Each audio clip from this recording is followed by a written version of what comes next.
With FBC Sports. Suva has bounced back at the Ink Mobile BOG football tournament. The Fiji Fact champs thumped Navua 4-0 in their second encounter at Churchill Park. After losing to Nandi 1-0 in the opening match on Sunday, the Whites scored some memorable goals today. It was a familiar sight in the Sugar City as Suva got back to winning ways, and in the process, sending Navua out of the BOG. The win keeps Suva's chances of making the semi-finals alive, while Navua became the first side to kiss the tournament goodbye. Today's win is very, very important for us, and at the same time the goals scored are very, very important because in the pool game anything can happen at the end of the day. Suva's most expensive player this season, and Nigerian import Sani Issa, got a brace of goals as the Whites led 2-0 at the break. In the second half, it was once again a one-way traffic. Defender Leon Ndamundamu made it 3-0 before Samuel and Rundru's goal saw the side net maximum points.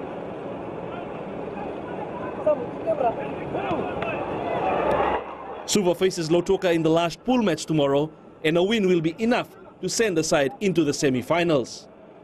The Whites are back to winning ways and will be hoping they can repeat the heroics of the Fiji Fact in Ba.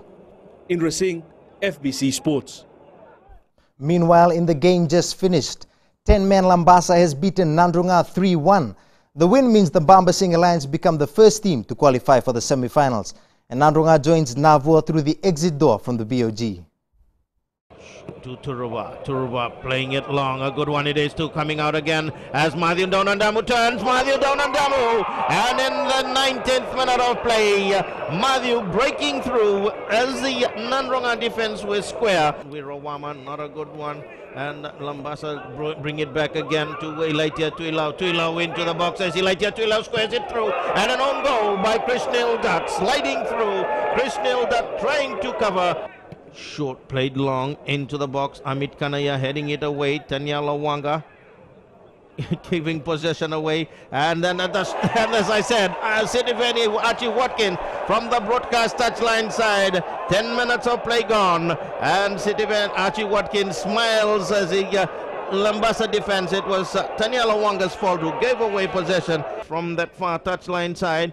Kema floats it long. On by Turuba and following through the header by Matthew Donandamu.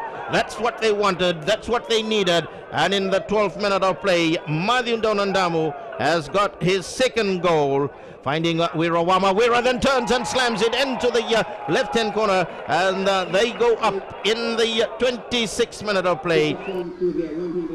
And that game ended 5-1. We now go live to Christopher Chand at Churchill Park. Chris, what's the latest there? Thank you, Jamie. Welcome to the opening day of the Battle of the Giants tournament in Lautoka. We'll take a quick look at the games today. Fiji Fact champion Suva bounced back into action and into contention for the title after thumping Navua 4-0. And Lambasa, the Bambasing Alliance, thrashed Nandrunga 5-1. We've got FBC sports commentator Raymond Stoddart with us, who's going to give us an in-depth look into the games. Raymond, Suva showed good form, bouncing back from their loss last week to beat Navua. Yes, they've come back into contention with a good win with 4-0 in that game against Navua. Navua a bit weak side today, but nevertheless 3 points is 3 points, and yeah, Suva have... Were you pleased with how they played? No, I was not impressed with their performance today. They looked lethargic in defense. It was just fortunate that in the first half that Nandrunga's inexperience with the youth side didn't do quite well in the finishing. But again, experience in upfront in finishing helped the Lambasa side. But fitness is a factor that is showing glaringly in the Lambasa side. But overall, 3 points to them, 6 points, and a good chance for the semi-finals for the Lambasa side. A lot of hype into the Battle of the Giants tournament, but the crowd hasn't turned up in numbers like in Lambasa last week. Raymond, you think a disappointing turnout by the fans? Yeah, pretty disappointing when you look at the number that has turned up here today, and may see in the background also in comparison to Lambasa. I felt that a bigger crowd would have been expected here. Lautoka had a win. Normally when Lautoka has a win, there's a big crowd here. But certainly, yeah, disappointing as far as crowd is concerned in comparison to Lambasa. The next match after this is Rewa versus Ba. Defending champions Rewa take on Ba. Raymond, who's your pick in this game? It's going to be an interesting. I feel from what we're getting now is they're trying to field James Naka, who has, they feel they've got his ITC, and Fiji FA say that he hasn't got his ITC, and they've confirmed now that Naka has got his ITC, Fiji FA, so Naka will be featuring for that, and this is where the difference will come as far as the Rewa side is concerned, with Naka in that side, but also their goalkeeping area will be a factor. Ba, I feel, will bounce back in this game. Ba may be a bit stronger for them. The feature match of today is Lautoka versus Nandi. Raymond, who's your pick for this game? Well, Nandi has beaten Lautoka twice this season in the National League, and in 90 minutes of football, Nandi have been strong. Nandi have also had good luck in this run also, 7 games in a row, no loss. I think Nandi might have the slight edge. Thank you, Jamie. That's all the action from the opening day in Lautoka. Back to the studios. Vinaka, Raymond and Chris, moving on with our sports news. Fiji will see some of the best women's rugby skills next week. Fijiana head coach Eleanor Kunatumba has released the names of the 12-member Fijiana team for the Women's Oceania qualifiers in Lautoka's Churchill Park next week. Kunatumba has retained 8 members of the team that won gold at last year's Pacific Games in Noumea. And the Greek Olympic team has expelled a triple jumper over comments she made on Twitter. It's a big hit for an already depleted team.